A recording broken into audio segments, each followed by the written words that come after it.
Welcome to the second episode of MP3, Macro Perspective of Tourism Talks with the Experts. Ngayon, malalaman natin ang history ng tourism. Saan ba nag-umpisa ang tourism? What are the concepts that are related to the beginning of tourism? We are privileged to have with us the Assistant Learning and Development Manager of Dusit, Thani, Mactan, Cebu. Siya daw ay self-confessed island girl and she will be telling us some stories related to the beginnings of tourism. Ready ka na ba? Tara, kinig tayo ng MP3 Macro Perspective of Tourism.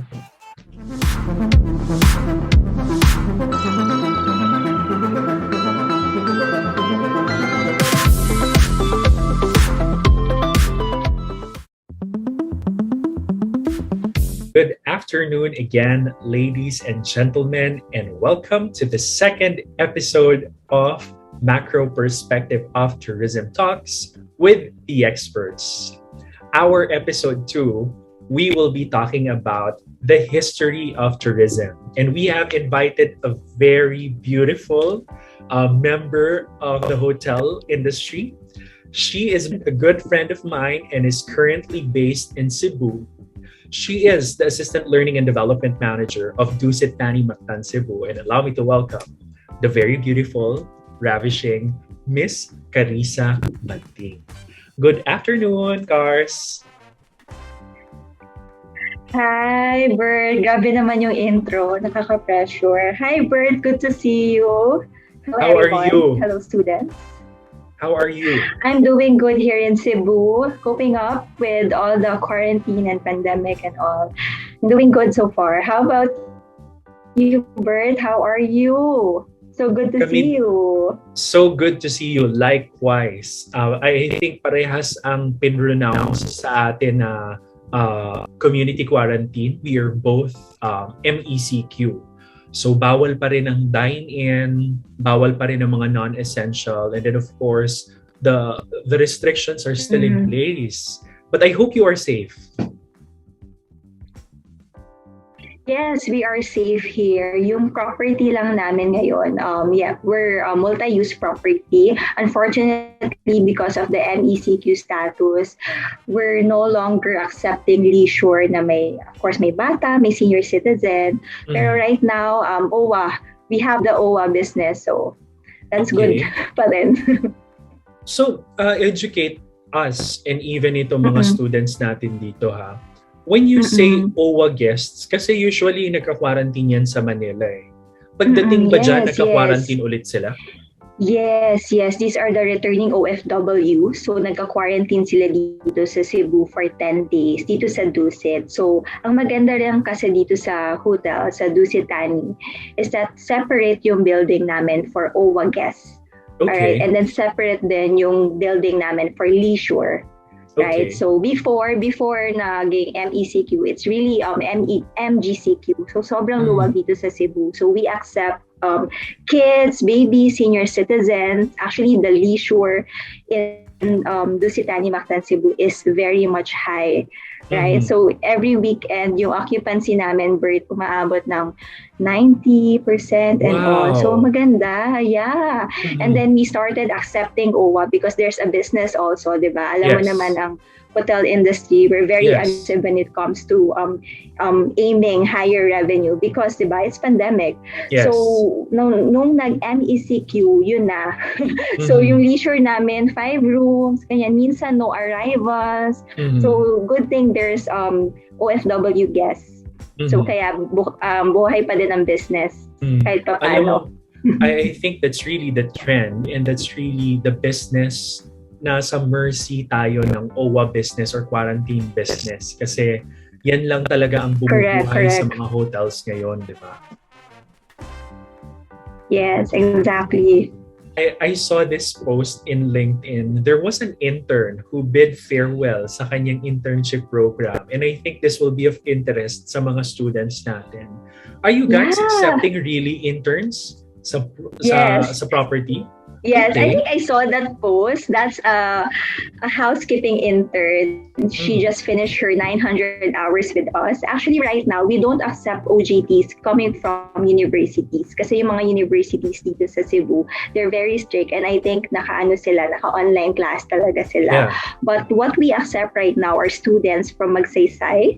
So these are the hospitality institute. So preferably, the courses are from the food and beverage service, housekeeping, and culinary. So yun yung ina-accept namin. And I think it's a great opportunity for the students also to be exposed in the new normal, diba? Para alam din nila. So it's not about the end of the hotel industry. Saka, how about their OJT? Diba? Alangan mag-work from home sila, diba? Na virtual na OJT. That is not a very happy experience when it comes to internship. So, yun, we accept OJTs.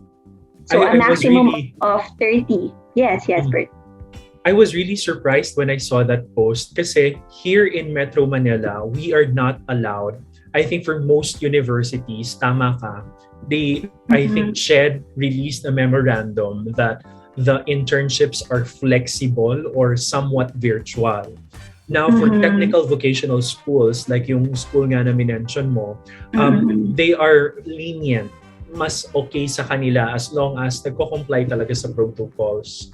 I find this inspiring, Cars, kasi as students ngayon, everything stopped Classes, laboratory, diba? Stop. Can you journey us? What's a process or how do you onboard an intern now during the new normal? Yeah, so meron lang kami mga, of course, new protocols when it comes to accepting OJT. So, of course, the interview will be virtual. So, virtual lang yung interview. And we're not gonna ask them to go to the property unless you completed all the requirements. So all the interview will be sent via email. So it's all virtual. So the interview, the orientation, lahat yan virtual prior joining. And then you have to complete requirements. So same requirements pa rin naman, no? So mga memorandum of agreement, of course, the clearance and all. Additional lang namin, of course, is the swab test. Of course, we need to be safe. We need to be sure, diba? So prior joining, they have to present us the negative result of the swab test. And then if they're good to go, yun. So that's the time that they'll be joining us. Of course, they attended the orientation. What we do lang is we minimize lang the number of students for the orientation. So siguro mga 4 lang muna by batch lang. Then of course maganda pa rin naman mag-tour. They will be joining us, right? So they have to get to know the property as well. So with that, so siguro 30 minutes of hotel tour and then we'll be endorsing them to the department already. So that's housekeeping. The interesting part is yung mga department din na may need talaga ngayon, like the kitchen, the culinary, the service, and the housekeeping. I think that's a ray of light to the students and at least to the technical vocational schools kasi it's really happening sa mga provinces like Cebu, diba? And I hope it also happens soon dito sa Metro Manila kasi sa Manila, hopefully. It's a big encouragement and naniniwala tayo as learning professionals na dapat ang learning is experiential. It's something that you really experience firsthand, di ba? Virtual is good, di ba? Virtual is good in terms of compliance and all. Pero sana mabigyan din ng chance kumbaga to have residential or face-to-face na internship, 'di ba? Doon talaga sa OJT kasi doon ka natututo that's first-hand experience. Yes, experience talaga. Iba talaga yung you're doing it actual than you're just sitting there online. Yes. Ayan. Okay. So your job is actually focused on learning and development and human resources, right? But Yes. I'm sure our students here and our listeners are interested to know what was the journey of Miss Carissa in terms of hospitality. Yeah. Grabe, Bert, 6 years na ako sa hotel. Actually, hotel industry talaga. I never Mm. tried to work in a travel or in the airlines industry. So yung buong Mm. 6 years ko with the hotel. I started after graduation. So I took BS Tourism Management at Central Escolar University. So that was 2014. In the Mm. same year, I applied for a city hotel in Manila for F&B, food and beverage attendant. So yun talaga yung bread and butter ko. I fell in love with food Okay. and beverage, but that's for 6 months lang ha. So imagine 6 months lang. Talagang sabi ko, I think my career will grow in food and beverage. Diba? Yung ganyan. And Usually then, kapag bago kasi yes, paniwala ka na yes. ito na yun hanggang dulo, di ba? Correct. Or kasi fresh grad ka eh. And then, di ba? Yes. Very Working in a idealistic. Yes, working in a hotel, Bert, pag fresh grad ka, I love wearing nice uniforms. The lobby is Yes. so nice. The restaurant Makes you is so feel nice. extra, no? Makes you feel extra. Yes. Tapos yung ano pa namin nun, Bert, yung uniform pa namin nun off shoulder. So talagang Oh. feel na feel ko yung ano. Pa-reveal ng konti. yung mga pa-reveal ng konti. But anyway, so I enjoy that one. So that's actually for 6 months lang, Bert. And then the Human Resources Department offered me an opportunity to join their team.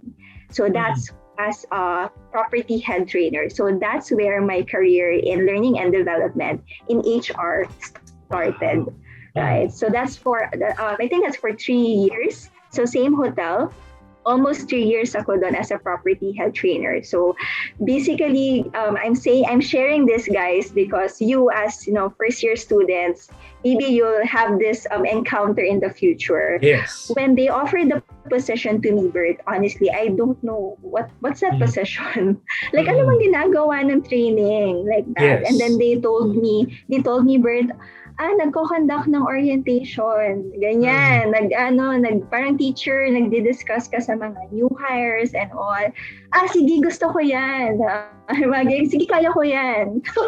So without zero experience, without any background in HR or in training, I grabbed the opportunity and I really enjoyed it. Imagine when I joined the HR department, I was transferred agad. No, not really transferred, but I was asked to go to Cebu. So dito na rin nag-start yung pag-discover ko sa Cebu.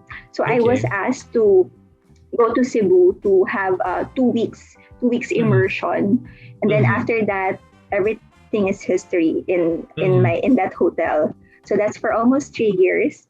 Then after that 3 years, I got burned out. So guys, students, if you get burned out someday or if you get bored, that's normal. Yes. That's part of the process. That's part of the journey. Yes. True. That's part of the journey na parang you're lost, you don't know kung saan career ka pupunta. So Quarter life crisis ba yan? Yes, quarter life crisis, no? Early 20s pa lang. Di ba?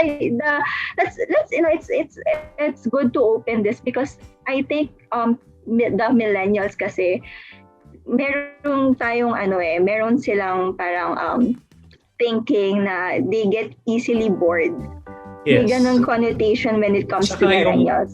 Yung attention span kasi, I think with technology, with social media, it really lessened yung attention span. And even it translates to work na parang, okay, 2 years, so ano na mangyayari? What's new for me? Diba? Kaya tama yung sinabi mo. Correct. Everyone has their opinions and all. So anyway, I got bored. So I said, I want to go back to F&B. I want to go back to food and beverage in the operations and all. So I resigned and transferred to another city hotel, a 5-star city hotel in Manila. So I got the restaurant supervisor position in an all-day dining restaurant. So that lasted for, I think, 1 year. Then, nag-food and beverage supervisor, nag-banquet supervisor. So, yung career ko, yung continuation ng career ko F&B with food and talaga. beverage, yes, nag-last siya na 1 year lang kasi nga, na-overwhelm ako, Bert. Na dumating sa point din na I go home at 4 a.m. Then sometimes magjo-duty ako ng 9 kasi kailangan, there's a demand in the hotel. Yes. O kailangan mo mag-duty. So, ganon kapagod. So, I was so tired and overwhelmed with the job. I said, okay, the next job that I'll be getting will be back in HR or back in learning and development. So, that's the time that I got married, Bert, and then I transferred to Cebu. Yeah, so magti 3 years na rin ako here in Cebu. Same number of years in Dusit, Thani, Mactan. So I joined Dusit, Thani, Mactan. So that was October 2018, a month after I got married. And then it's my first time to work outside Manila. So to work in Cebu, in a province. It's my first time to work in a resort. Diba? Syempre mga city hotel lang tayo, no, sa Manila. It's different. It's completely different. Yes, ang laki.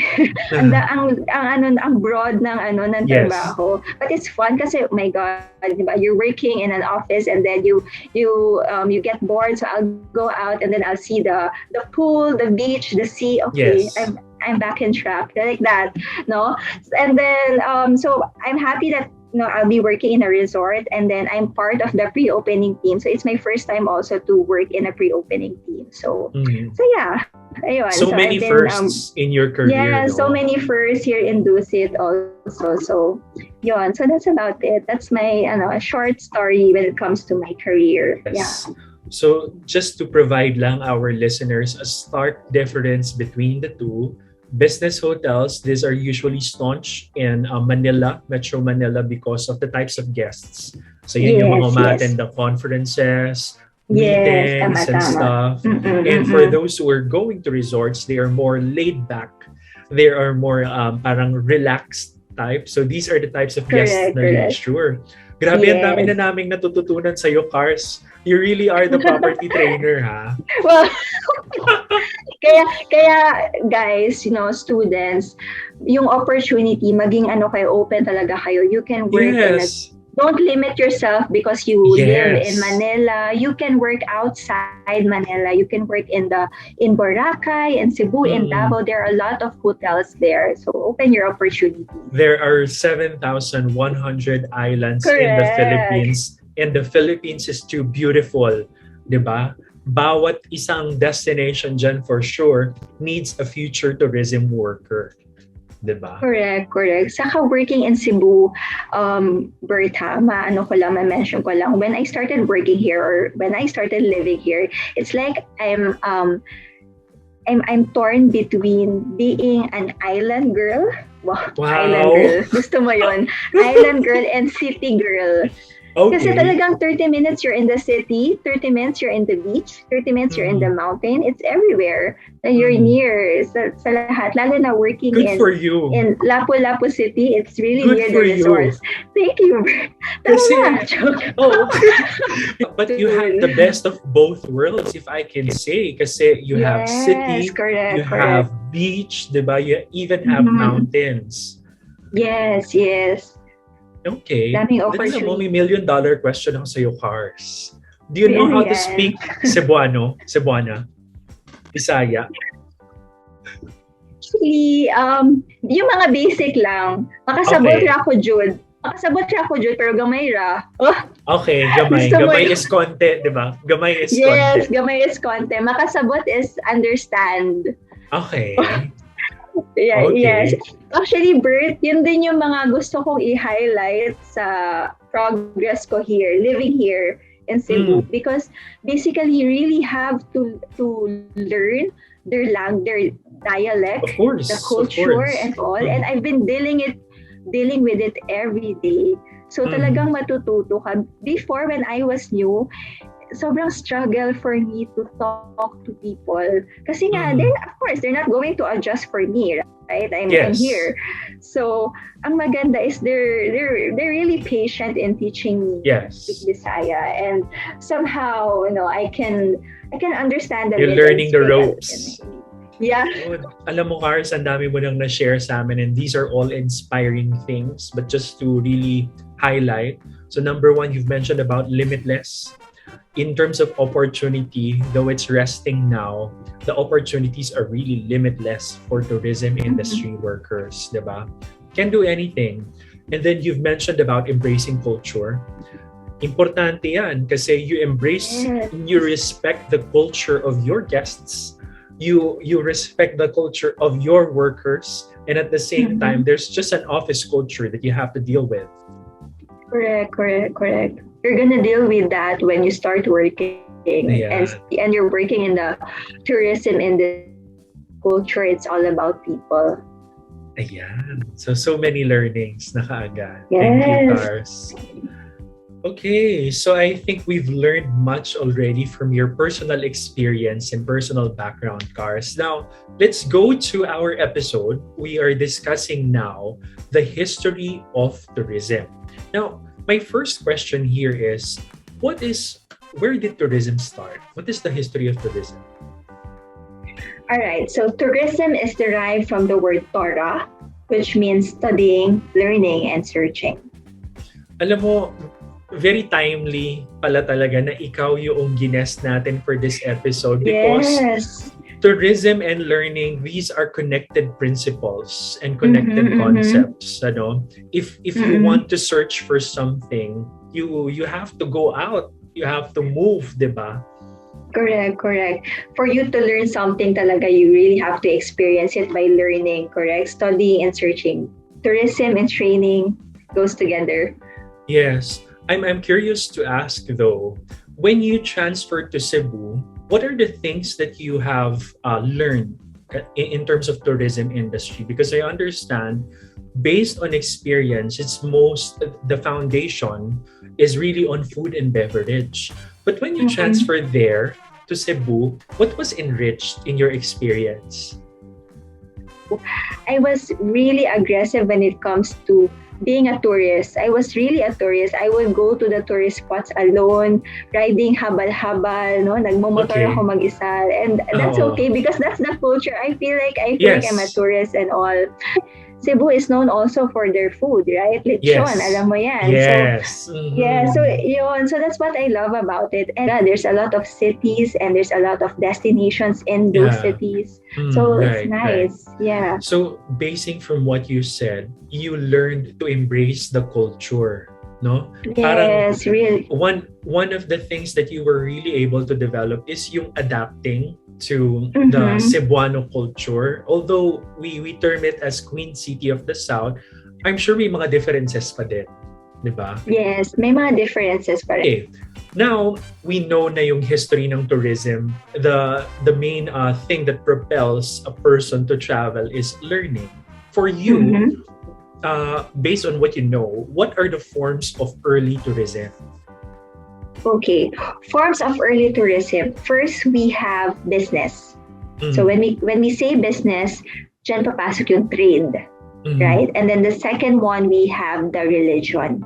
Okay, so early tourism. So when it comes to early tourism, dyan papasok yung pilgrimage. Yan. Yeah.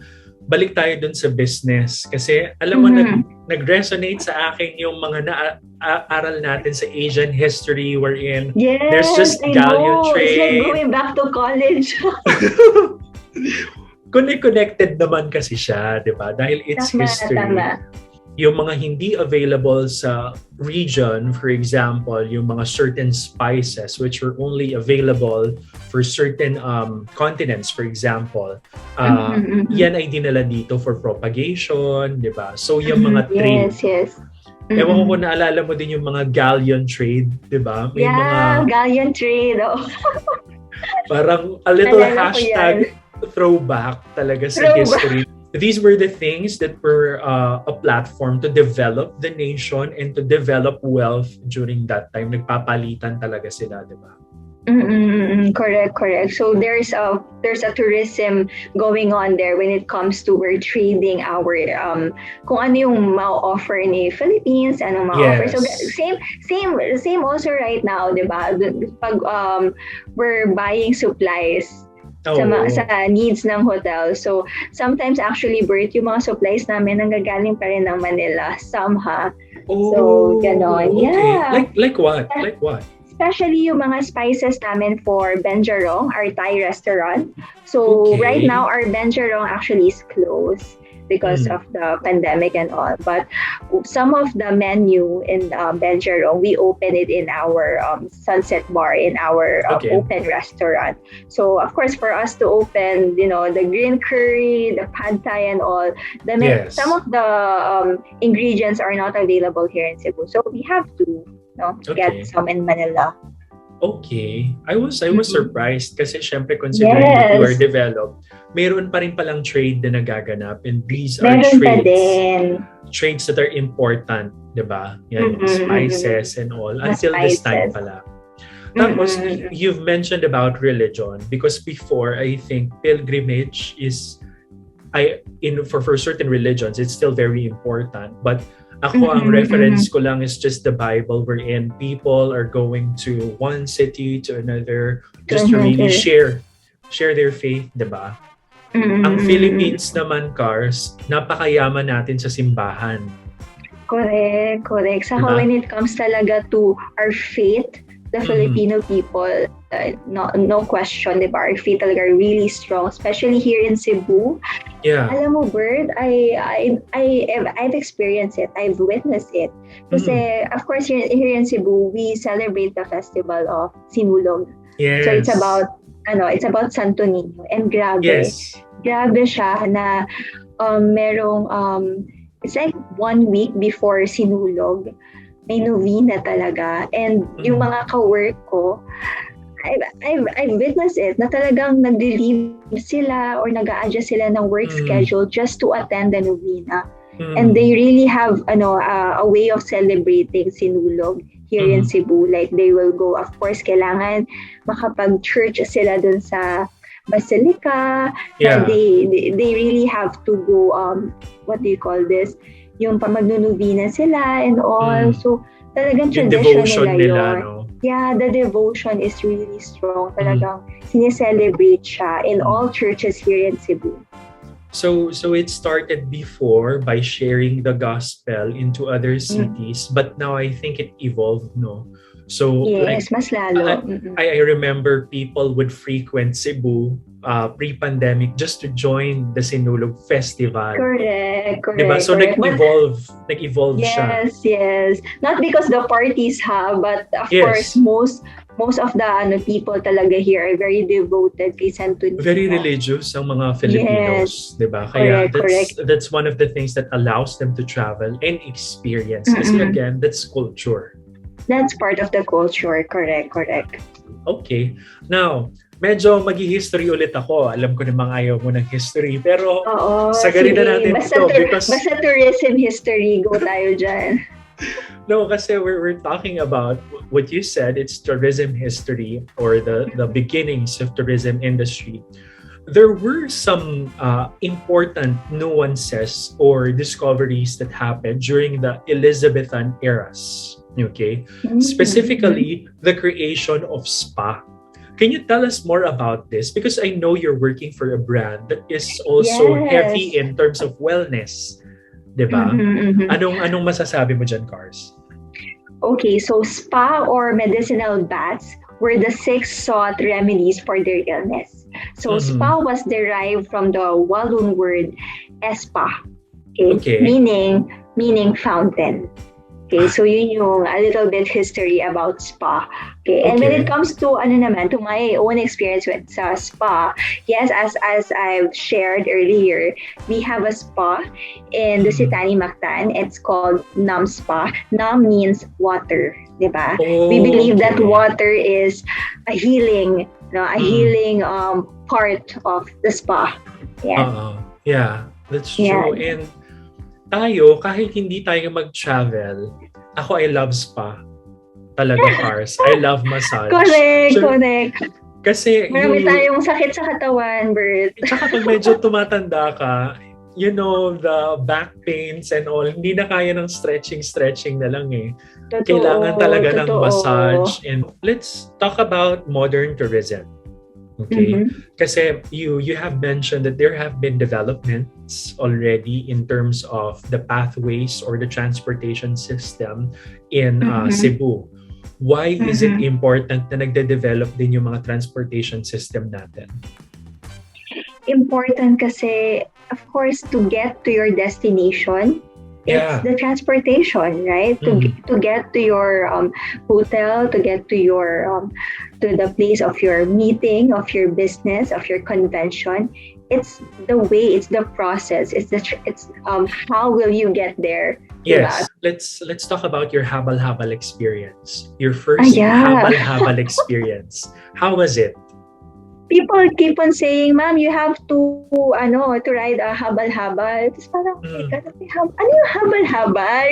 Siyempre sa atin, tricycle yon, motor. Yes. So, it's motor pala. Motor pala siya. So, as I mentioned, I'm very, adventurous. Yes. So, I went to different, when I traveled I think that was 2014, when I traveled to Cebu for the first time. So, I visited 3 tourist destinations here in Cebu, and most of them are in the mountain part of Cebu. But it's still in the city. The funny thing about it, it's the location, it's in the city, but it's like a mountain part. It's like it looks like a Baguio or Tagaytay setting. So, ayun. So, nag-back ride ako kay kuya. Tsaka kasi to get to the destination, yun lang ang means. Either maglalakad yun lang ka. ang way. Okay. Or hindi kaya maglakad, Bert. Talagang kailangan mo maghabal-habal. That provides an authentic experience of the culture in the community, di ba? Kasi correct. Yes. Alam mo, Cars, makonect ko lang, no? Kasi when we understand yung history talaga ng tourism cannot happen without transportation. And correct. It's impossible. Yes. With the changing of times, yung mga industrial era we're in, nagkaroon tayo ng mga trains, na-develop ang mga airplanes, nagkaroon na ng mga seat sail and all, di ba? Yeah. It just, even yung mga nag-ababarko, di ba? Before, magrororo ka papunta ng mga provinces. It's either you ride a bus, it will take you south of the Philippines, or you will ride a boat or roro, but now di ba nauso yung mga seat sail, so mas madaling umuwi ngayon ng Ito, this is a lesson for all of us. Mostly ng mga nagiging tourists are international guests. Sabi ni Jose Rizal, di ba, huwag maging dayuhan sa sariling bayan. Yes. I would love to see Filipinos exploring the Philippines because it's just beautiful. Yeah, by the time that it's safe to travel, guys, unahin niyo yung mga destinations here in our country than going abroad. Filipinos are naturally kind. The trips here are fairly cheap or economic, and it's just fun. Kaya nga sinabi nila, diba, it's more fun in it's the more Philippines. Fun in the Philippines. Correct. Ang daming islands na mapupuntahan. You're right, Bert. Super. What is your most favorite tourist destination in Cebu? Oh my gosh, ang hirap ng question, ha? Considering that you are 3 years na dyan, ha? Kasi ang dami talaga. Top of mind. Okay, I would say Derain-Banting. Derain-Banting, it's in north of Cebu. It's actually near Bantayan Island. I love the resort in Derain-Banting. It's called Candaya Resort. Kaya masyadong na yung mind ko kasi ang dami kasi mapupuntahan dito. Dito lang sa Lapu-Lapu. Kasi gusto ko din kasi yung resort na hindi matao. Maganda pero hindi matao. So when I went there, parang dalawa lang when we went there, parang dalawa lang ata yung guests. Dalawa lang yung guests nun. So kami lang. So dalawang family lang. And it's so peaceful and Ano ba? It's so peaceful. The food is so good. The beach is so good. There's animals and also may mga encounter ka with the horses, with Mhm. other animals and also maganda siya. So I would Nice. suggest you guys to go there, Daan-Bantayan. So go to Daan-Bantayan first, then go to Bantayan Island. Okay. Yeah, Wow. yeah. We have students here listening. These are first year Mhm. students of hospitality, tourism, cruise line management. It's just a distressing time now dahil everything's Mhm, on mhm, pause. But mhm, you coming mhm. from the industry, how would you encourage our students na magiging future tourism industry workers? All right. Okay, so guys, don't get discouraged. I know these are the times that sobrang hirap, no? Sobrang nakaka-discourage nga because hotels are closing and there are a lot of employees na nawawalan ng work. But this too shall pass. We will get through this. Of course, this pandemic is just a phase that we have to, really have to experience. It's a good thing that we experience it now in a modern time, no? Yeah. But yeah, imagine if nagkaroon ng pandemic nung wala pang mga ganito, no? Wala mga virtual and all. So take Yes. it as an advantage. Take it Mm. as another learning for you. Like I mentioned, we accept OJTs Mm. because I believe this is another learning for Mm. them to experience the new normal. Diba? Take it as an advantage. Advantage in the new normal, and when everything gets back to the way it was, wow, you're part of the history because you get to Yes. experience the Yes. life, the hotelier life or the tourism life during the pandemic. So this Yes. too shall pass. Don't lose hope. Don't stop chasing your dreams. These are actually good. This session with Bert, that it's not just about getting virtual or being in the computer for like 6 hours in a day, but it's about it's like a virtual tour. So kapit lang guys. Yun lang, kapit Wow. lang. Thank you very much, Cars. Thank you, Bert. I'm so happy to see you. I'm so happy to be Yes. here Me to too. share my experiences with your students. Your students are very lucky to have you as Oh, their salamat. professor. Salamat. Diba? Yes, thank you for Daghang having me, salamat. Bert. Daghang salamat. Is that correct? Yes, daghang salamat. Very good. Maraming salamat. Maraming salamat Maraming yun, di ba? salamat. Correct, correct, We, correct. we, we thank you for your invaluable time. I'm sure Mhm. our students here are encouraged already to travel to Cebu. Makita nila ang the gems of the Philippines. And I hope you are always safe, Cars. Yes, you too. Please be safe there in Manila. Also to your students. Again, thank you for having me here. I'm so honored to be part of your show. Yes, Thank show. you. Gusto mo yun. Congrats. Thank you. That's Miss Carriessa-Banting of Dusit, Thani, Mactan. Thank you, Cars. We'll see you again. Thank you. We learned from our expert the beginnings of tourism. And tourism came from the word Torah, which means learning and searching. Now, that's an important reminder for all of us. Even though we are learning virtually, we must still continue to search. Search for the beauty of the Philippines, search for meaningful experiences related with our industry. Kaya excited ako kasi for sure, after nitong pandemya na to, we will be getting the experiences that we so deserve para masabi natin what tourism really is about. Abangan niyo ulit ang susunod na kabanata ng MP3 and we will see you for our third episode at aabangan natin ang exciting na sharing ng ating next speaker. Meantime, keep safe. God bless.